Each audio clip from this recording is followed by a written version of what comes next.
Hello everyone, LRon here with part 80 of my Total Terraria World Annihilation.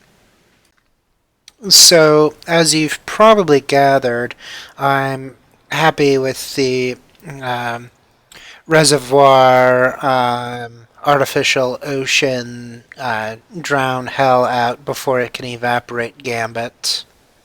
I think it's going significantly faster than the combination of the other things I've attempted so far, all combined.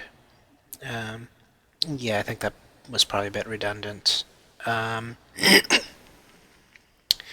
so let's see. I think three over here is actually mining. I think that's the last time I use that triangle for mining purposes. The next time I come up there, um, I really just turn on the device to get the remainder of the lava out of the way and basically pumped until honey started coming out. That way I know that my inlets were safe to mine. Um, and really, good riddance, because as great as that particular approach was at semi AFKing. Now, I have to put the word semi in because that stupid bug with holding down the button sometimes stopping working. Um, but, you know, that's the thing. There's a finite amount of stuff that you can do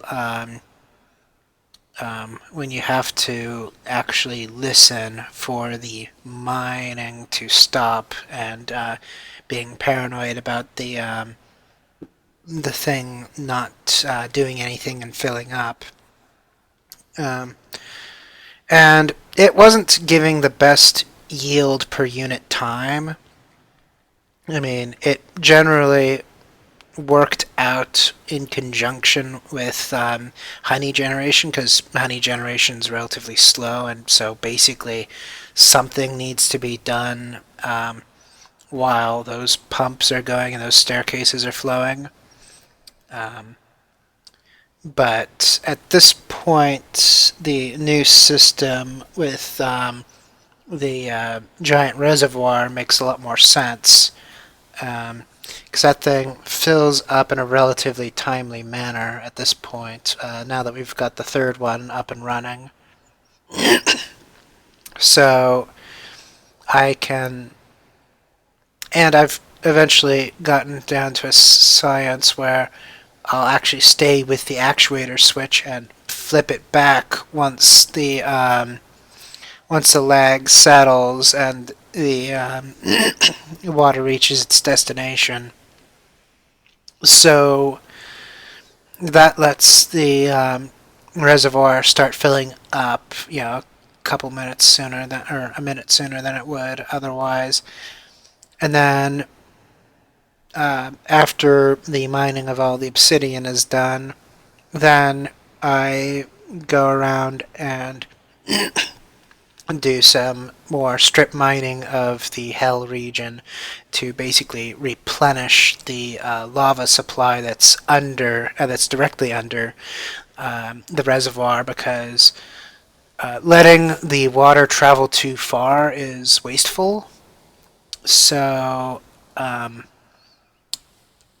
generally need to uh, control the flow of the lava so that it gets close to the reservoir to minimize that travel decay. And I think I'm stupid enough to try to do this. I do a reservoir dropping during a blood moon. That was kind of dumb of me,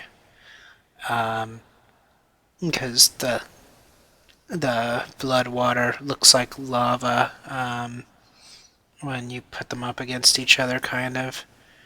And it kind of let my guard down a little too much, and I don't think I ended up dying from it, but I probably was at a greater risk, given how careless I can be at this point. I've certainly died from more trivial things in the course of this series. Um, and early on, with like the first droppings of water, I was kind of squandering the opportunity and stuff. I didn't really have my system down, and also I didn't really adequately prepare the terrain. So eventually, I actually carve stuff out and have like a dedicated lava pool.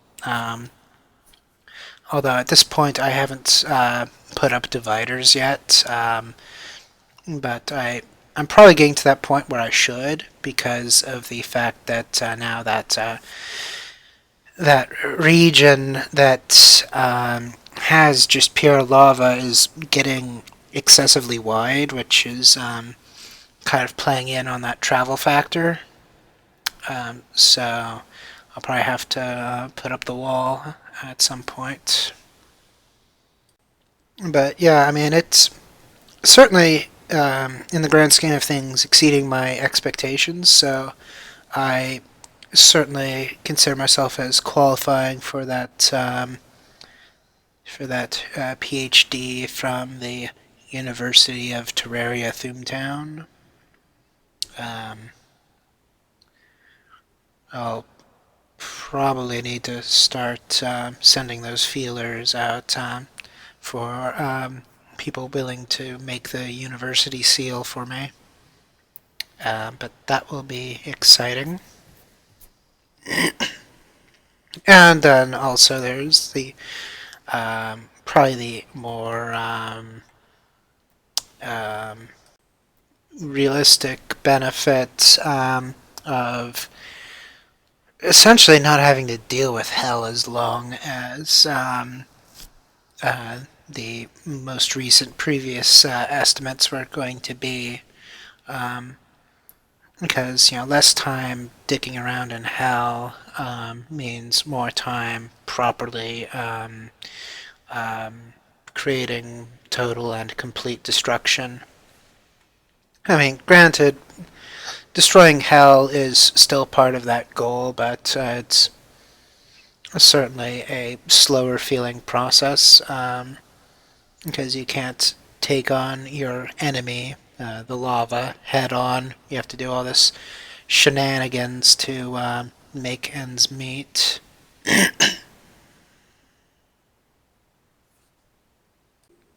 Looks like camera 4 is starting to see bits of jungle. I think in the next video, I end up coming across a hive and killing the queen bee. Um, it takes the dragon 2 sweeps to kill it, if I remember correctly. So that was interesting. It wasn't a one hit like the Slime King and some of the other lesser bosses.